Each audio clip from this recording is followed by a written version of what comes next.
Hi, I'm Monica Brady-Myerov, guest lecturer in this portion of the course, and I'm going to pick up where we left off in talking about the research behind listening and what happens in your brain and your body when you're listening, to now turn to how to foster good listening skills for yourself or for your students.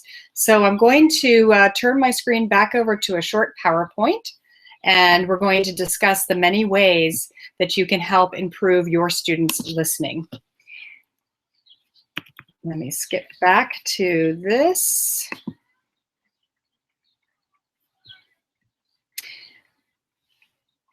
I left off talking about storytelling and how storytelling alone can help improve listening. Just listening to great stories helps improve listening.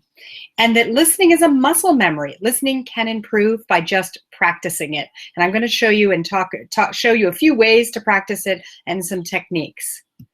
But first, I want to talk about how listening research really shows, and I want to talk about why you should do this. You should do this because better listeners equals better learners. Listening is critical to academic success.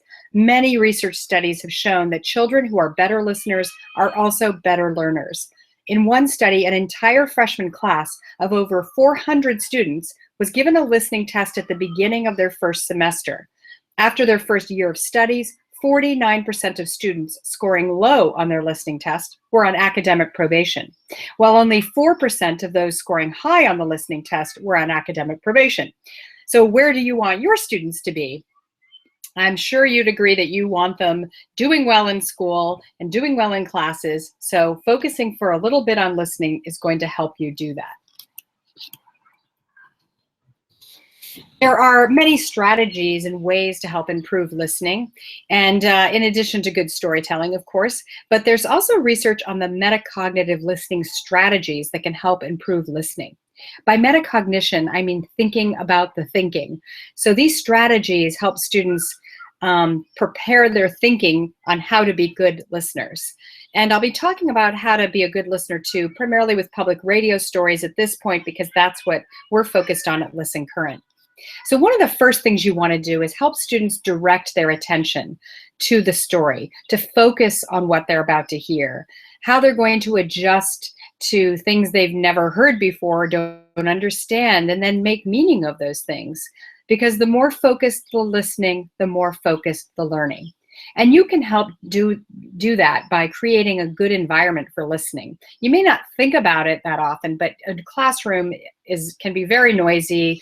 The door's open, maybe the windows are open. Maybe you just close things and those down and turn off the lights or turn down the lights and tell your students what kind of environment you want to create to have a successful listening exercise. Then you want to plan with them about what they'll be doing before, during, and after the listening. This is creating a goal-oriented listening session, and it means that you need to help them activate prior knowledge. So if you're going to tell a story about what life was like in the trenches during World War I, you have to make sure they know what a trench is, what was going on in World War I, the type of warfare that was used, so that when they listen to this story about a person talking about trench warfare in World War I, they'll know how to understand it. Finally, problem solving. As I mentioned before, students can listen to texts 2 to 3 grade levels higher than they can read. And this means there'll be things that your students don't understand, and they'll need to be able to guess the meaning of words that are read above their grade level, because it's in the context of listening to a story. So what strategies will they use to make meaning? Will they make notes? Will they do fact, question, response? Will they jot down thoughts? You can help them guide their listening by telling them some of these good strategies to use while listening. There are many different types of listening, and we do them all every day. Discriminative helps you distinguish sounds. Is that a bird singing or the front door squeaking as it opens? Is that a D sound like dog or a T sound like Tom? Then there's precise listening. This is when you're really paying attention so that you can retell a story and sequence it and find all the details. Something a detective might do when interviewing a suspect in a crime. There's strategic listening. This is what we probably do more often than other forms of listening. We're looking for the main idea. We're summarizing the story in our head. I know I do this at the dinner table with my daughter. When she's talking about her day at school, I'm trying to think, did she have a good day or a bad day? What's the main point of the story? And how can I infer what happened from her tone? Then there's critical listening, really analyzing a message for its truthfulness. How relevant is it? What's fact? What's opinion? This is what I got very, very good at as a reporter. You can also think of this as debate setting type listening.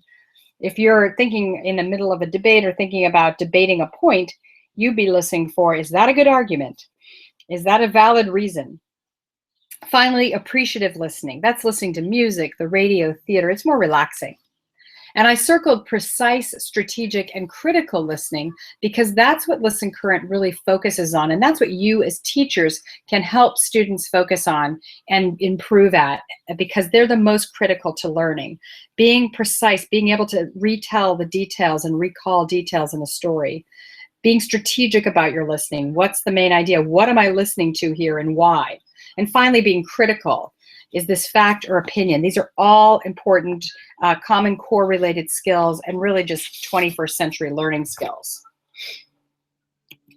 So as I've said, research shows students can listen 2 to 3 grade levels higher than they can read. So with a variety of reading levels in one class, listening is an equalizer.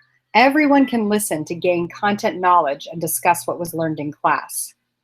Language also supports literacy, and especially for English language learners. So listening to English and reading English subtitles with these interactive transcripts, which I'll show you in the following video, helps decoding and it improves reading.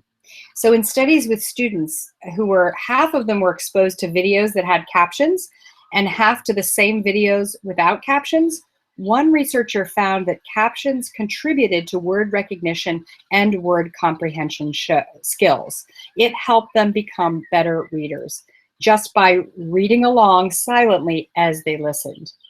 In addition, students can listen as many times as they want and at slower speeds, and you can help differentiate assignments, which I'll show you in a minute. The integration of content and language teaching is critical for all learners, but especially, again, for English language learners who are trying to develop the academic skills necessary to be successful in meeting high standards.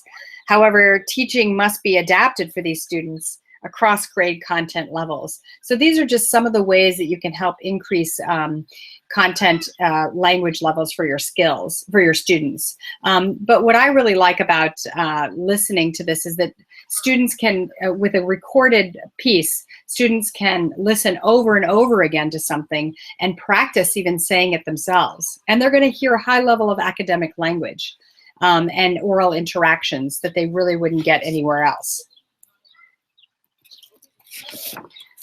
Finally, listening is motivating.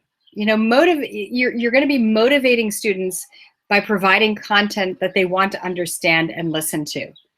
In thinking about how important it is for kids to be able to really engage and learn with their content, then you've got to help improve their listening skills. And by listening to authentic stories, such as the ones on public radio, you're really bringing them realistic intonation, how people really sound.